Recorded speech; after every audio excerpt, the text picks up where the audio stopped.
Les actions, qu'est-ce que c'est? Vous savez, une action en bourse, on en entend souvent parler. Eh bien, je vous propose dans cette vidéo d'en savoir un peu plus. Qu'est-ce qu'une action? À quoi ça correspond concrètement? Comment on fait pour en acheter? Comment on fait pour gagner de l'argent avec? C'est parti!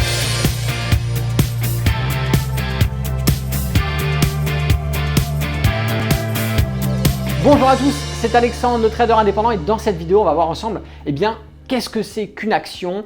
Comment est-ce qu'on fait pour gagner de l'argent avec? Comment est-ce qu'on fait pour l'acheter? Qu'est-ce que c'est concrètement? Voilà, tout simplement. Avant d'aller plus loin dans cette vidéo, je vous invite à mettre les petits pouces. Allez-y, cliquez, faites-moi monter le compteur, ça fait toujours plaisir. Et puis si vous n'êtes pas abonné à la chaîne YouTube, eh bien cliquez sur s'abonner et activer la cloche, c'est très important. Alors concrètement, une action, qu'est-ce que c'est? Déjà, le premier point, c'est qu'une action, c'est une part du capital de l'entreprise. Vous le savez, quand vous créez une entreprise, il vous est souvent demandé d'intégrer un capital social minimum. Alors des fois, ce capital social, il est imposé, il y a un minimum qui est imposé, mais parfois il est libre, le montant peut être le montant que vous souhaitez. Et on vous demande, par rapport à ce capital, eh bien d'allouer un nombre d'actions. C'est-à-dire vous pouvez avoir un capital social de 2000 € sur l'entreprise, avec eh bien un total de 10 000, 15 000, 20 000, 30 000 actions, voire plus. Et on va avoir des entreprises qui vont avoir un capital social de plusieurs millions, et qui vont posséder plusieurs dizaines, voire centaines de milliards d'actions. Généralement, celui qui crée l'entreprise est détenteur de 100% des parts qu'il a émis, donc 100% des actions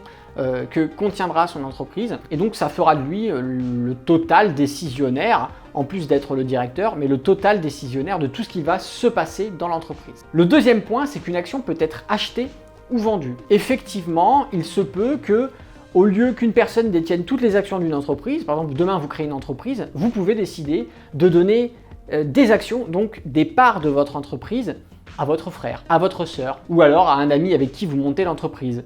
Ou tout simplement, vous avez déjà créé une entreprise, vous êtes tout seul pendant des années, puis un jour vous avez un bon collaborateur qui a bien propulsé votre entreprise, et pour le remercier, vous lui vous lui donnez des parts de l'entreprise, donc il devient du coup actionnaire, et vous avez peut-être 50% chacun de l'entreprise en votre possession. Vous pouvez décider également de revendre ou d'acheter des parts. Ça se trouve, vous dites à quelqu'un, écoutez, je te donne 25% de l'entreprise, mais en échange, tu me donnes 10 000 balles, 50 000 balles, 100 000 €, etc. Ça dépend. Le montant peut être fixé librement ou peut être déterminé, comme on le verra plus tard, par rapport à une place de marché. Le troisième point, c'est qu'on achète et vend des actions sur les marchés boursiers. Et c'est certainement ce que vous avez le plus entendu. Grâce à ce qu'on appelle la bourse, on va retrouver différentes actions. En réalité, qu'est-ce que c'est? C'est tout simplement des entreprises, vous en connaissez certainement, telles que Total, Airbus, Mastercard, Visa, Tesla. On a également Apple, qui sont des entreprises qui ont décidé, vous savez, quand on crée cette entreprise,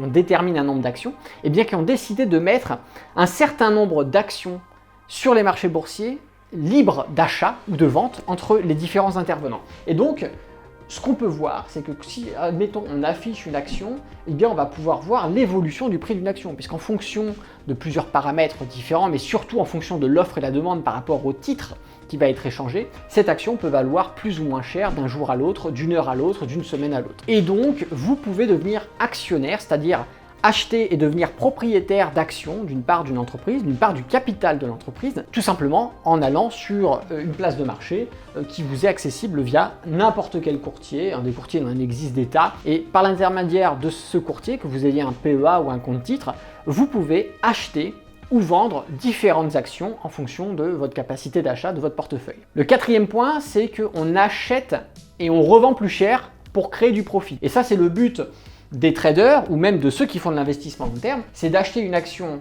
par exemple, quand son prix cote à ce niveau-là, pour la revendre beaucoup plus cher. C'est-à-dire qu'on espère au moment de l'achat que l'action va prendre de la valeur pour la revendre avec un profit. Au moment de la revente, on va avoir créé une plus-value. C'est un petit peu comme en immobilier, vous achetez un bien immobilier, quelques années après, votre bien immobilier a pris peut-être x2, vous le revendez avec une plus-value, vous avez fait 100% de plus-value sur votre transaction. Le cinquième point, c'est qu'il est possible de vendre à découvert une action et de la racheter moins cher pour créer un profit. Alors attention, il n'y a rien de bien compliqué, c'est que admettons que l'action soit au sommet, elle cote très cher, vous décidez de vendre cette action alors que vous ne la possédez pas, c'est-à-dire que vous la vendez à découvert, c'est-à-dire que vous vendez une action dont vous n'êtes pas propriétaire. Vous ne possédez aucune action, mais vous la vendez. Et donc, il faut absolument que vous rachetiez une action pour combler le déficit sur votre position. Et le but, c'est que si vous vendez à découvert ici, c'est de racheter moins cher, puisque vous aurez vendu une action, admettons, à 150 €, que vous ne possédez pas, et vous la rachetez à 100 €, eh bien vous avez encaissé 50 € de profit en profitant du mouvement baissier, parce que vous avez vendu quand c'était en haut, donc vous avez ouvert une vente à découvert, et vous avez racheté votre position, vous l'avez donc clôturée plus bas, et vous encaissez la différence. Le 6e point, c'est qu'une action peut être utilisée dans le cadre d'un investissement long terme ou en trading. C'est-à-dire que vous souhaitiez avoir plutôt un côté spéculateur, vous allez acheter, quelques heures après revendre, ou 2-3 jours après revendre, là on va être dans du trading. Vous pouvez aussi acheter une action dans le cadre d'un investissement long terme, puisque une action bien sélectionnée par rapport à des éléments fondamentaux, donc on va regarder le bilan comptable, on va regarder le chiffre d'affaires, on va regarder plein d'autres éléments qui vont être concrets, notamment les projections aussi économiques, les stratégies, etc.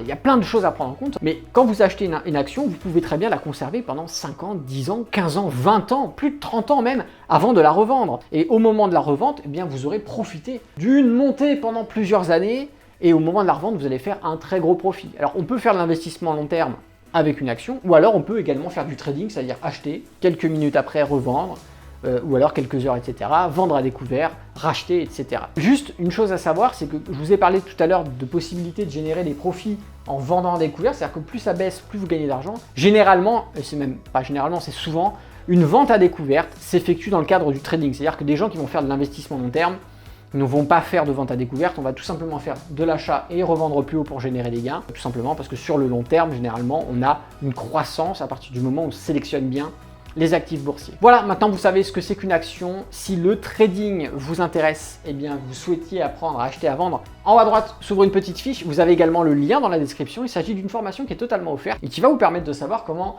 est-ce qu'on fait pour lire un graphique, qu'est-ce que c'est que les indicateurs techniques, comment est-ce qu'on sait si ça va monter, si ça va baisser, comment est-ce qu'on fait pour gagner de l'argent sur les graphiques. Et si vous souhaitez aller plus loin, je vous invite à aller voir le catalogue des formations complètes. Vous allez pouvoir rejoindre une ou plusieurs formations avec des modules à suivre dans l'ordre qui vont vous permettre d'atteindre vos objectifs le plus rapidement possible. Si la vidéo vous a plu, eh bien n'oubliez pas de mettre un petit pouce. Si vous n'êtes pas abonné à la chaîne YouTube, abonnez-vous. Et puis si vous avez une remarque, une question en commentaire, une suggestion ou quelque chose à rajouter par rapport à la vidéo, n'hésitez pas à le faire sous cette vidéo dans les commentaires. C'était Alexandre, le trader indépendant. Moi je vous dis à bientôt pour une prochaine vidéo et d'ici là, tradez bien sur les marchés financiers. Ciao!